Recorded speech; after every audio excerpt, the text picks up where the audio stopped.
my next job was to spray paint the body.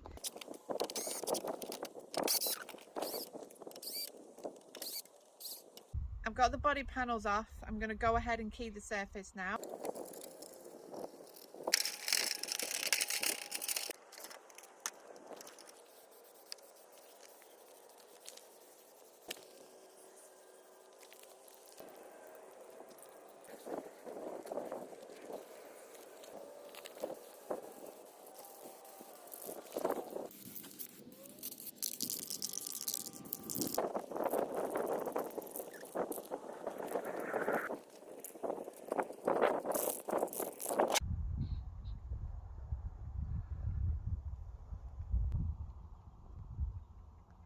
Right, all done guys. I'm going to back it with some black.